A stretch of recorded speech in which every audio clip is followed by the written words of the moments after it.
உலகம் முழுவதும் உள்ள மீம் டிவி நேயர்களை இந்த செய்தி தொகுப்பிற்கு வரவேற்கிறோம். முதலில் தலைப்புச் செய்திகள். அமெரிக்க அரசியலில் மாபெரும் மாற்றம். யூத ஆதரவு இல்லாமல் தேர்தலில் வெல்லலாம் என அமெரிக்க அரசியல்வாதிகளிடம் நம்பிக்கை.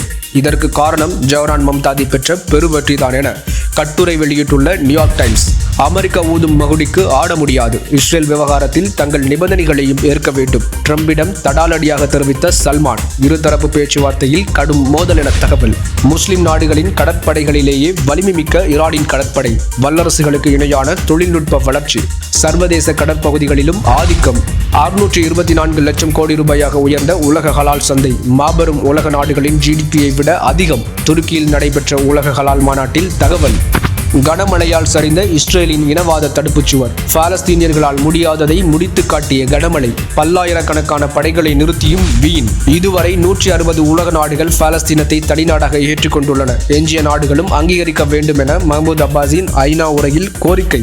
இனி விரிவான செய்திகளை பார்க்கலாம். நியூயார்க் மேயர் தேர்தலில் ஜோரான் மம்தானி பெற்ற வெற்றி என்பது இஸ்ரேலுக்கு நிபந்தனையற்ற ஆதரவை வழங்க வேண்டும் என்ற அமெரிக்க அரசியல்வாதிகளின் வழக்கமான நம்பிக்கையை தகர்த்துள்ளதாக நியூயார்க் டைம்ஸ் பத்திரிகை குறிப்பிட்டுள்ளது. இதுகுறித்து அந்த பத்திரிகை வெளியிட்டுள்ள கட்டுரையின் சுருக்கத்தை பார்க்கலாம். பாலஸ்தீனியர்களுக்கு எதிரான இஸ்ரேலின் நடவடிக்கைகளை திறந்த வெளியில் விமர்சித்த மம்தானியின் வெற்றி இஸ்ரேல் ஆதரவு அரசியல்வாதிகள் பலவீனமடைந்து வரும் சூழலை வெளிப்படுத்தியுள்ளது. அமெரிக்காவில் குடியரசுக் கட்சி மற்றும் ஜனநாயக கட்சி என இருபெரும் கட்சிகளும் யூத லாபிகளின் பிடியில் உள்ளன. அத்துடன் அமெரிக்கா இஸ்ரேல் பொது நிர்வாக குழு போன்ற அரசியல் நிறுவனங்கள் அமெரிக்க அரசியலில் பெரும் தாக்கம் செலுத்தி வருகின்றன. ஆனால் நியூயார்க் நகர மேயர் தேர்தலில் மம்தானி பெற்ற வெற்றி இவை அனைத்தையும் தலைகீழாக மாற்றியுள்ளது. இஸ்ரேலை வெளிப்படையாக விமர்சித்து அரசியலில் வெற்றி பெற முடியும் என்பதை மம்தானி நிரூபித்து விட்டார். இதன் தாக்கம் தற்போது அமெரிக்க அரசியலில் எதிரொலிக்கிறது. இஸ்ரேலுக்கு நிபந்தனையற்ற ஆதரவு வழங்குவதற்கும் யூத லாபிகளிடமிருந்து பணம் பெறுவதற்கும் அமெரிக்க அரசியல்வாதிகள் இப்போது யோசிக்கின்றனர். அப்பர் மன்ஹாட்டன் மற்றும் பிரான்ஸ் பகுதிகளை பிரதிநிதித்துவப்படுத்தும் ஜனநாயக கட்சி எம்பி ஆத்ரியோனா எஸ்பெயாட்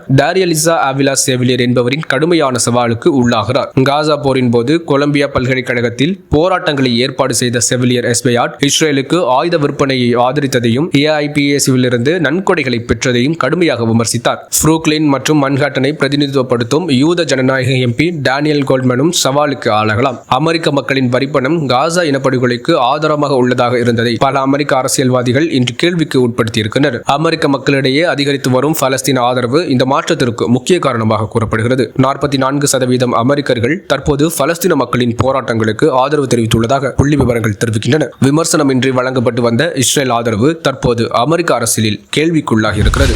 இஸ்ரேல் விவகாரத்தில் ட்ரம்ப் மற்றும் சல்மான் இடையே கடந்த வாரம் பெரும் மோதல் வெடித்ததாக தகவல்கள் வெளியாகியுள்ளன. அமெரிக்க அதிபர் டொனால்ட் ட்ரம்ப் மற்றும் சவுதி பட்டத்து இளவரசர் முகமது பின் சல்மான் இடையேயான கடந்த வார சந்திப்பில் பதட்டம் ஏற்பட்டதாக தகவல்கள் வெளியாகியிருக்கின்றன.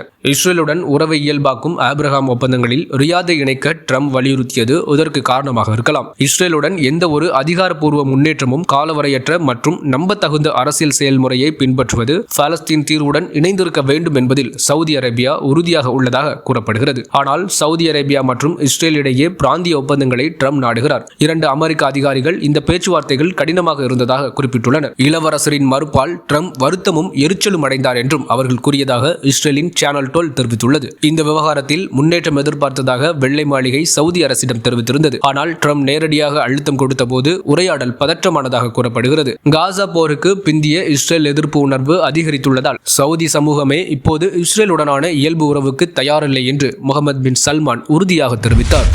அமெரிக்க ரஷ்யாவுக்கு இணையாக சர்வதேச கடலில் ஆதிக்கம் செலுத்தும் ஈரான் கடற்படை அதன் வளர்ச்சிகளை விளக்கியுள்ளது. ஈரான் கடற்படை இதுவரை 103க்கும் அதிகமான கடற்படை பணிக்குழுக்களை சர்வதேச கடல் பகுதிகளுக்கு அனுப்பியுள்ளதாகவும் தற்போது 2 குழுக்கள் செயலில் உள்ளதாகவும் கடற்படை தளபதி ஷஹ்ராம் இரானி தெரிவித்துள்ளார். வீரமரணமடைந்தோரின் குடும்பங்களை கௌரவித்தார். ஈரான் ஈராக் போரின் காலத்தில் நாட்டின் முக்கிய பொருளாதார பாதைகளை பாதுகாத்த கடற்படையின் வீரத்தையும் அர்ப்பணிப்பையும் நிறைவு கூறும் நாளாக கப்பல் படை தினம் இருப்பதாக அவர் கூறினார். தொலைதூர கடல் பகுதிகளில் ஈரான் கடற்படையின் பங்களிப்பு பெரிதும் அதிகரித்துள்ளதாக இரானி கூறினார். புரட்சித் தலைவர் ஆயத்துல்லா அலி கமனி முன்வைத்த 9 அம்ச கடற்படை கொள்கைகளுக்கு இணங்கி செயல்படுவதாகவும் அவர் குறிப்பிட்டார். மேலும் நட்பு மற்றும் அண்டை நாடுகளுடன் ஒத்துழைப்பை வலுப்படுத்துவது சர்வதேச கப்பல் போக்குவரத்து மற்றும் கடல் பாதுகாப்பை மேம்படுத்தும் முக்கிய வழி என அவர் வலியுறுத்தினார். அதிகப்படியான திறன் வளர்ச்சிக்காக புதிய கப்பல்கள் உபகரணங்கள் விரைவில் அறிமுகப்படுத்தப்பட உள்ளதாகவும் பல்கலைக்கழகங்கள் மற்றும் ஆராய்ச்சி மையங்களுடன் இணைந்து செயல்படுவதும் விரிவுபடுத்தப்பட உள்ளதாகவும் அவர் தெரிவித்தார். தற்போது 2 பணிக்குழுக்கள் கடல் பகுதிகளில் பணியில் உள்ளன. மேலும் 2 தயாராக உள்ளதாக இரானி தெரிவித்தார். இது ஈரானின் கடல் நலன்களை பாதுகாக்கும் திறனையும் உலக வர்த்தக பாதைகள் தடையின்றி செயல்பட வைக்கும் தயார் நிலையையும் பிரதிபலிக்கிறது என்றும் அவர் குறிப்பிட்டார். உலக அளவில் ஹலால் சந்தை சுமார் 624 லட்சம் கோடி ரூபாய் மதிப்பு கொண்ட பிரம்மாண்ட சந்தையாக உருவெடுத்துள்ளது. உலகம் முழுவதும் சுத்தம், ஆரோக்கியம் மற்றும் மத உணர்வுகளுடன் உள்ள சுமார் 2 பில்லியன் மக்களுக்கு ஹலால் தயாரிப்புகள் சேவை வழங்குவது இந்த துறையின் எதிர்கால நம்பகத்தன்மையை உயர்த்துவதாக துருக்கி அதிபர் ரெசப் தையிப் எர்டோகான் உலக ஹலால் உச்சி மாநாட்டின் தொடக்க விழாவிற்கு அனுப்பிய செய்தியில் தெரிவித்தார். கடந்த ஆண்டு 50 நாடுகளில் இருந்து 50,000 பயணிகளையும் 500க்கும் மேற்பட்ட நிறுவனங்களையும் இந்த மாநாடு வரவேற்றதை குறிப்பிட்ட அவர் இந்த எண்ணிக்கை மேலும் உயரும் என நம்பிக்கை தெரிவித்தார். உலக ஹலால் துறை தற்போது $7 டிரில்லியன் சந்தையாக வளர்ந்துள்ளது என்றும் உலகம் முழுவதும் பலர் ஹலால் தயாரிப்புகளை விரும்புகின்றனர் என்றும் எர்டோகான் கூறினார். உலக ஹலால் உச்சி மாநாடு ஹலால் சந்தையின் மிகப்பெரிய நிகழ்வாக இருப்பதால் துறையில் முக்கியமான தாக்கத்தை ஏற்படுத்தும் என்றும் அவர் வலியுறுத்தினார். புதுமை மற்றும் சிறப்பின் மூலம் ஹலால் தொழில்துறையை பலப்படுத்துதல் என்ற தலைப்பில் இஸ்தான்புல்லில் நடைபெற்ற 11வது உலக ஹலால் உச்சி மாநாடு மற்றும் கண்காட்சி நவம்பர் 26 முதல் 29 வரை நடைபெறுகிறது. துருக்கி வர்த்தக அமைச்சர் ஓமர் போலட் உலகம் கடினமான பொருளாதார காலத்தில் இருப்பதாகவும் பாதுகாப்பு வாதம் அதிகரித்து வருவதாகவும் சுங்க வரிகள் உயர்ந்து வருவதாகவும் கூறினார். இந்த நிலையில் இஸ்லாமிய நாடுகள் அதிக ஒற்றுமையை காட்டி பரஸ்பர வர்த்தகத்தை அதிகரிக்க வேண்டும் என அவர் வலியுறுத்தினார். கடந்த 2 ஆண்டுகளில் 70,000க்கும் மேற்பட்ட பாலஸ்தீனியர்கள் இஸ்ரேலின் தாக்குதல்களில் உயிரிழந்ததாகவும் காசா மக்கள் வீரம் செறிந்த எதிர்ப்பை வெளிப்படுத்தி வரலாற்றில் இடம் பிடித்துள்ளதாகவும் தெரிவித்தார். எகிப்தில் எட்டப்பட்ட போர் நிறுத்த ஒப்பந்தத்தின் அடிப்படையில் காசாவில் அமைதி, ஸ்திரத்தன்மை மற்றும் மறுகட்டமைப்பு விரைவில் தொடங்க வேண்டும் எனவும் அவர் நம்பிக்கை தெரிவித்தார். மாறிவரும் சர்வதேச அரசியல் சூழலில் ஈரான், பாகிஸ்தான் இடையேயான வர்த்தக உறவுகள் பலமடைய தொடங்கியுள்ளன. ஈரான் தேசிய பாதுகாப்பு கவுன்சில் செயலாளர் அலி லாரிஜானியுடன் இஸ்லாமாபாத்தில் நடைபெற்ற சந்திப்பில் இரு நாடுகளின் உறவு உயர்வடைந்து வருவதாக பாகிஸ்தான் ஜனாதிபதி ஆசிஃப் அல் சர்தாரி தெரிவித்தார். சமீபத்தில் இஸ்லாமாபாத்தில் நடந்த ஈரான் ஜனாதிபதி மசூத் பெசஸ்கியானுடனான சந்திப்பை மேற்கோள் காட்டி இரு நாடுகளின் பரஸ்பர பயணங்கள் உறவு வலுவடைவதற்கான சான்றாக உள்ளதாக அவர் கூறினார். பாகிஸ்தானில் சமீபத்தில் ஏற்பட்ட வெள்ளத்திற்கு பின் மனிதாபிமான உதவிகள் வழங்கியதற்காக ஈரானுக்கு அவர் நன்றி தெரிவித்தார். இரு நாடுகளின் வரலாறு, மதம், கலாச்சாரம் ஆகியவற்றில் உள்ள நெருக்கம் இருதரப்பு ஒத்துழைப்பை மேலும் அவசியமானதாக ஆக்குகிறது என்றும் அவர் தெரிவித்தார். ஈரான் பாகிஸ்தான் எரிவாயு குழாய் திட்ட பேச்சுவார்த்தைகளில் முன்னேற்றத்தையும் அவர் வரவேற்றார். இருதரப்பு வர்த்தகத்தை $10 பில்லியன் உயர்த்துவதற்கு புதிய சந்தை சலுகைகள் உதவும் எனவும் அவர் தெரிவித்தார். இருதரப்பும் பிராந்திய நிலைமை, பாதுகாப்பு ஒத்துழைப்பு, தீவிரவாதத்திற்கு எதிரான நடவடிக்கைகள் குறித்து கலந்துரையாடினர். மேற்கு கரையில் இஸ்ரேல் கட்டியுள்ள இனவாத சுவர் மழையால் பாதிக்கப்பட்டுள்ளது. பலஸ்தீனின் மேற்கு கரையில் பலஸ்தீன மக்களின் நிலங்களை ஆக்கிரமிக்கும் நோக்கத்திலும் அவர்களின் இயல்பு வாழ்க்கையை பாதிக்கும் வகையிலும் இஸ்ரேல் ஒரு தடுப்புச் சுவற்றை கட்டியுள்ளது. இதனை இனவாத சுவர் என்று மனித உரிமை செயல்பாட்டாளர்கள் குறிப்பிடுகின்றனர். தற்போது மேற்கு கரையில் பெய்து வரும் கனமழையால் இந்த சுவரின் ஒரு பெரிய பகுதி சரிந்து விழுந்தது. மத்திய மேற்கு கரை சாலைகளிலும் மண் சரிவுகள் ஏற்பட்டன. இஸ்ரேலிய நாளிதழ் எதியோத் அஹ்ரோனத் ஹெப்ரான் மலை தெற்கில் உள்ள அல் ரமாதின் கிராமம் அருகே நடந்த இந்த சம்பவத்தை அப்பகுதியின் மிகவும் தீவிரமான பாதுகாப்பு சம்பவம் என விவரித்தது. கனமழை மற்றும் சதுப்பு அழுத்தத்தால் சுவரின் நீண்ட மற்றும் முக்கிய பகுதி முழுவதும் சரிந்துவிட்டது. பாதுகாப்புகளை சரி செய்ய இஸ்ரேல் படை நடவடிக்கை எடுத்து வருவதாகவும் எல்லை நிர்வாகம் சேதத்தை மதிப்பீடு செய்து சுவர் பழுதுபார்க்க வேண்டிய நடவடிக்கைகளை ஆய்வு செய்து வருவதாகவும் தெரிவித்தது. இடிந்த பகுதியில் ஊடுருவல் ஏற்படாத வகையில் கூடுதல் பாதுகாப்பு நடவடிக்கைகளை எடுக்க படைக்கு உத்தரவு வழங்கப்பட்டதாகவும் பத்திரிகை கூறியது. இஸ்ரேல் ஒருதலைபட்சமாக போரை நடத்தி வருவதாக லெபனான் பிரதமர் குற்றம் சாட்டியுள்ளார். லெபனான் தற்போது போர் சூழல் நிலையை சந்தித்து வருவதாக பிரதமர் நவாப் சலாம் தெரிவித்துள்ளார். இஸ்ரேலின் எந்த ஒரு புதிய தாக்குதலுக்கும் முன்கூட்டியே தேவையான முன்னெச்சரிக்கைகளை எடுத்துக்கொள்ள வேண்டும் என்றும் அவர் வலியுறுத்தினார். இது வேகமாக தீவிரமடையும் இஸ்ரேல் ஒருதலைபட்சமாக நடத்தும் போராக உள்ளது என்றும் சலாம் கூறினார். தாக்குதல்களை நிறுத்தவும் இஸ்ரேலுக்கு எதிராக அதிக அரபு மற்றும் சர்வதேச ஆதரவுகளை திரட்ட முயற்சித்து வருவதாகவும் அவர் தெரிவித்தார். சமீபத்தில் தெற்கு பெய்ரூத்தில் ஹிஸ்புல்லா மூத்த தளபதி ஹைதம் அலியை குறிவைத்து இஸ்ரேல் விமான தாக்குதல் நடத்தியது. சமீப வாரங்களில் தெற்கு லெபனானில் பதற்றம் அதிகரித்துள்ளது. ஹிஸ்புல்லா உறுப்பினர்கள் மற்றும் அங்குள்ள அடிப்படை கட்டமைப்புகளை குறிவைத்து இஸ்ரேல் தினசரி குண்டுவீச்சுகளை நடத்தி வருகிறது. லெபனான் சுகாதார அமைச்சகத்தின் தகவலின்படி 2024 நவம்பர் 27 தொடங்கிய போர் நிறுத்தத்தின் பின்னர் இஸ்ரேல் தாக்குதல்களில் குறைந்தது 331 பேர் உயிரிழந்து 945 பேர் காயமடைந்துள்ளனர். இதுவரை 160 உலக நாடுகள் பாலஸ்தீனை தனி நாடாக ஏற்றுக்கொண்ட நிலையில் எஞ்சிய நாடுகளும் அந்த முடிவை எடுக்க வேண்டும் என மஹ்மூத் அப்பாஸ் கோரிக்கை விடுத்துள்ளார். பாலஸ்தீன மக்களுடன் ஒற்றுமையை வெளிப்படுத்தும் சர்வதேச தினத்தையொட்டி பாலஸ்தீன அத்தாரிட்டி தலைவர் மஹ்மூத் அப்பாஸ் வெளியிட்ட அறிக்கையில் காசா பகுதி பலஸ்தீனின் பிரிக்க முடியாத பகுதியாகும் என்று வலியுறுத்தினார். ஐநாவில் பாலஸ்தீனத்தின் நிரந்தர பிரதிநிதி ரியாத் மன்சூர் மூலம் வழங்கப்பட்ட இந்த உரையில் இடைக்கால ஏற்பாடுகள் அனைத்தும் பாலஸ்தீனியர்களின் தன்னாட்சி உரிமைக்கு இணங்க வேண்டும் என்றும் கூறினார். காசாவில் நடைபெற்ற போரின் பிந்திய நிலையும் மேற்கு கரையில் தொடரும் இஸ்ரேலின் குடியேற்ற விரிவாக்கம் மற்றும் வன்முறைகளும் பாலஸ்தீனியர்களை இன்னும் பாதித்துக் கொண்டிருக்கின்றன என்று அவர் குறிப்பிட்டார். இதற்கிடையில் சவுதி அரேபியா தலைமையிலான அரபு இஸ்லாமிய முயற்சிகளும் ஐரோப்பிய ஒன்றியத்தின் ஆதரவும் பாலஸ்தீனை அங்கீகரிக்கும் சர்வதேச சர்வதேச ஆதரவை அதிகரித்துள்ளதாக அப்பாஸ் தெரிவித்தார். காசா பகுதியில் உள்ள எல்லை சாவடிகள் உட்பட அனைத்து நிறுவனங்களும் பாலஸ்தீன அதிகார சபையின் கட்டுப்பாட்டில் இருக்க வேண்டும் என்றும் அவர் வலியுறுத்தினார். ஐரோப்பா மற்றும் கரீபிய நாடுகளின் சமீபத்திய அங்கீகாரத்தால் பாலஸ்தீனை அங்கீகரிக்கும் நாடுகள் 160 உயர்ந்துள்ளதாகவும் பிற நாடுகளும் அதேபோல் செயல்பட வேண்டும் என்றும் அவர் கேட்டுக்கொண்டார். சுதந்திரமான ஜனநாயக பாலஸ்தீனை உருவாக்க தேவையான சீர்திருத்தங்கள் தொடர்ந்து நடைபெற்று வருவதாக அப்பாஸ் உறுதிப்படுத்தினார். பாலஸ்தீன மக்களின் நம்பிக்கையை பல வருடங்களுக்கு முன்னரே இழந்துவிட்ட அப்பாஸ் தனது அதிகாரத்தை நிலைநாட்டும் முயற்சியாகவே இந்த அறிக்கையை வெளியிட்டுள்ளதாக விமர்சனங்கள் எழுந்துள்ளன. அமெரிக்காவின் ஒக்லஹோமா பல்கலைக்கழகத்தின் ஈரானிய பேராசிரியரான ஷஹீத் அபதினி விடுதலை செய்யப்பட்டார். வாஷிங்டன் டிசியில் நடைபெறும் மத்திய கிழக்கு ஆய்வுகள் சங்க மாநாட்டில் கலந்து கொள்ள செல்லும் வழியில் தனது விடுதலை செய்தியை லிங்க்டனில் பகிர்ந்தார். இன்றிரவு தான் காவலில் இருந்து விடுவிக்கப்பட்டதை மகிழ்ச்சியுடன் தெரிவித்துக் கொள்கிறேன். இது மிகவும் வேதனையான அனுபவமாக இருந்தது என்று தனது பதிவில் குறிப்பிட்டிருந்தார். மேலும் ஒக்லஹோமா பல்கலைக்கழகம், மத்திய கிழக்கு ஆய்வுகள் சங்கம் மற்றும் ஈரான் ஆய்வுகள் மற்றும் அரசியல் அறிவியல் துறைகளின் கல்வியாளர் சமூகங்களுக்கு அவர் ஆழ்ந்த நன்றியை தெரிவித்தார். அவர்களின் ஆதரவுக்கு நான் உண்மையிலேயே நன்றி உள்ளவன் என்றும் அவர் கூறினார். உலகம் முழுவதும் உள்ள மீம் டிவி நேயர்களை இந்த செய்தி தொகுப்பிற்கு வரவேற்கிறோம். முதலில் தலைப்புச் செய்திகள். மேற்கு கரையில் இஸ்ரேலின் சிம்ம சொப்பனம், ஆக்கிரமிப்பை அதிர வைத்த ஹமாஸ் கமாண்டர், கடைசி நேரத்திலும் தனியாளாக எதிர்த்து நின்று வீர மரணம். ஹிஸ்புல்லா ஒருபோதும் வீழ்ந்து விடாது, ஏமன் உறுதுணையாக நிற்கும், ஹவுதி அரசு சூளுரை. அபுதாபிக்கு ரகசியமாக வந்து செல்லும் இஸ்ரேல் அதிகாரிகள். காசா இனப்படுகொலைகள் உச்சத்தில் இருந்த போதும் கள்ள உறவு. இந்தியாவில் அரபு நாடுகள் வழியாக ஐரோப்பாவிற்கு போக்குவரத்து தொடங்க இஸ்ரேல் திட்டம். இஸ்ரேல் இருக்கவே கூடாது என்று சொல்வது குற்றம் அல்ல, அது ஒரு கருத்துரிமை. ஜெர்மன் நீதிமன்றம் அதிரடி அறிவிப்பு. காசா மறுகட்டமைப்பிற்கு 6 லட்சம் கோடி ரூபாய்க்கு மேல் தேவை, சர்வதேச நிதி உடனடி அவசியம் என ஐநா மன்றம் அறிவிப்பு.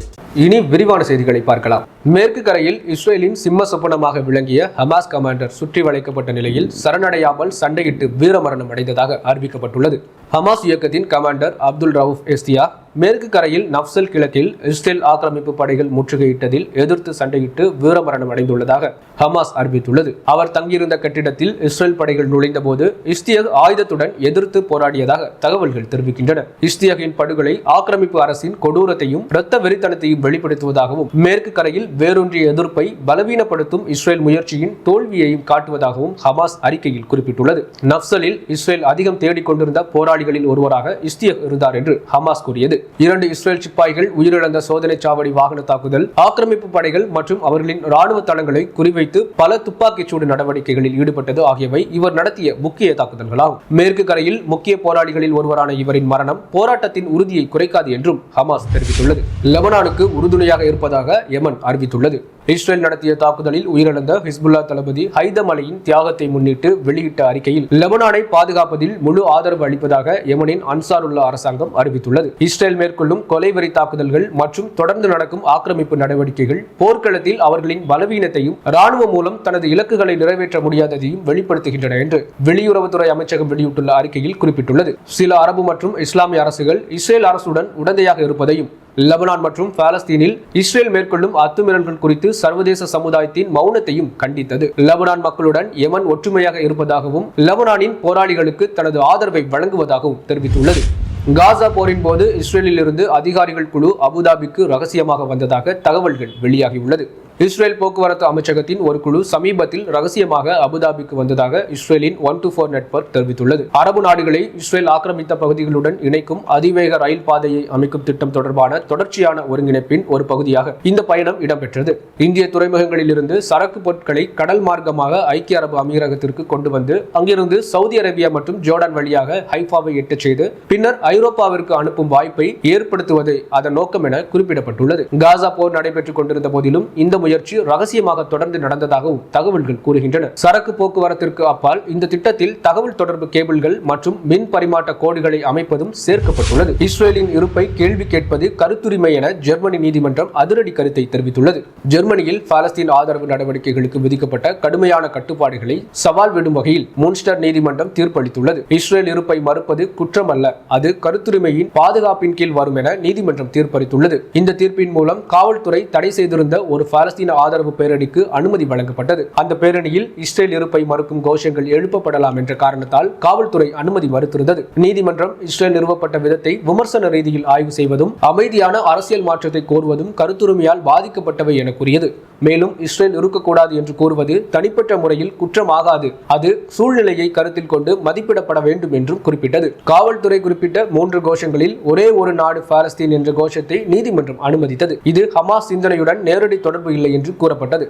ஆனால் எல்லா இன்திஃபாதா என்ற கோஷம் வன்முறையை தூண்டும் அபாயம் உள்ளது என தெரிவித்து தடை செய்யப்பட்டது. From the river to the sea என்ற கோஷம் ஹமாஸ் ஆதரவை குறிக்கிறதா என்பது தெளிவாக இல்லாத நிலையில் உடனடி தீர்ப்பு வழங்கப்படவில்லை. இந்த தீர்ப்பு 2023 அக்டோபருக்கு பிறகு ஜெர்மனியில் நூற்றுக்கணக்கான பாலஸ்தீன் ஆதரவு நிகழ்வுகள் தடை செய்யப்பட்ட நிலையில் முக்கியத்துவம் பெறுகிறது. மனித உரிமை அமைப்புகள் இத்தகைய தடைகள் கருத்துரிமையை பாதிக்கின்றன என்றும் பாலஸ்தீன ஆதரவாளர்கள் மீது பாகுபாடு காட்டுகின்றன என்றும் குற்றம் சாட்டியிருந்தனர். காசா பொருளாதாரம் சீர்குலைந்துள்ளதாக ஐநா எச்சரிக்கை விடுத்துள்ளது. ஐக்கிய நாடுகளின் வர்த்தக மற்றும் அபிவிருத்தி நிறுவனம் காசாவில் ஏற்பட்ட பெரும் அழிவை குறித்து கடுமையாக எச்சரிக்கை விடுத்துள்ளது.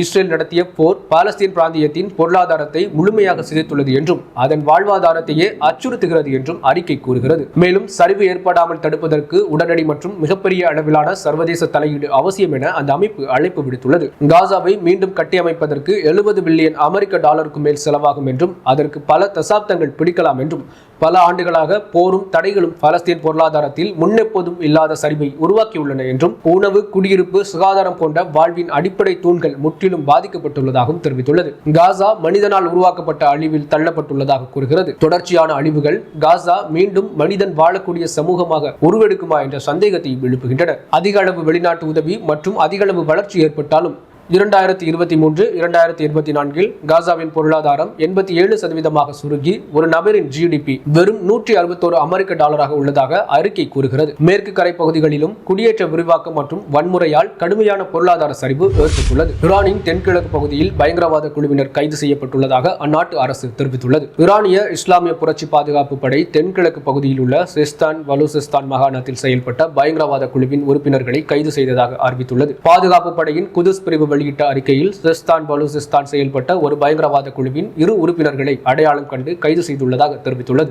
நாட்டின் தென்கிழக்கு பகுதியில் நடைபெற்ற பாதுகாப்பு ஒத்திகையின் போது இந்த கைதுகள் மேற்கொள்ளப்பட்டன. கைது செய்யப்பட்ட நபர்களிடமிருந்து 2 தற்கொலை வெடிகுண்டு மேலங்கிகள் பறிமுதல் செய்யப்பட்டதாகவும் தெரிவிக்கப்பட்டுள்ளது. தலைப்புச் செய்திகள். அமெரிக்க அரசியலில் மாபெரும் மாற்றம். யூத ஆதரவு இல்லாமல் தேர்தலில் வெல்லலாம் என அமெரிக்க அரசியல்வாதிகளிடம் நம்பிக்கை. இதற்கு காரணம் ஜோரான் மம்தாதி பெற்ற பெருவெற்றிதான் என கட்டுரை வெளியிட்டுள்ள நியூயார்க் டைம்ஸ். அமெரிக்கா ஊதும் மகுடிக்கு ஆட முடியாது. இஸ்ரேல் விவகாரத்தில் தங்கள் நிபந்தனைகளையும் ஏற்க வேண்டும். ட்ரம்பிடம் தடாலடியாக தெரிவித்த சல்மான். இருதரப்பு பேச்சுவார்த்தையில் கடும் மோதல் என தகவல். முஸ்லிம் நாடுகளின் கடற்படைகளிலேயே வலிமை மிக்க ஈரானின் கடற்படை. வல்லரசுகளுக்கு இணையான தொழில்நுட்ப வளர்ச்சி. சர்வதேச கடற்பகுதிகளிலும் ஆதிக்கம். 624 லட்சம் கோடி ரூபாயாக உயர்ந்த உலக ஹலால் சந்தை. மாபெரும் உலக நாடுகளின் GDP-யை விட அதிகம். துருக்கியில் நடைபெற்ற உலக ஹலால் மாநாட்டில் தகவல். கனமழையால் சரிந்த இஸ்ரேலின் இனவாத தடுப்புச்சுவர். பாலஸ்தீனியர்களால் முடியாததை முடித்து காட்டிய கனமழை. பல்லாயிரக்கணக்கான படைகளை நிறுத்தியும் வீண். இதுவரை 160 உலக நாடுகள் பாலஸ்தீனத்தை தனிநாடாக ஏற்றுக்கொண்டுள்ளன. எஞ்சிய நாடுகளும் அங்கீகரிக்க வேண்டும் என மஹ்மூத் அப்பாஸின் ஐநா உரையில் கோரிக்கை.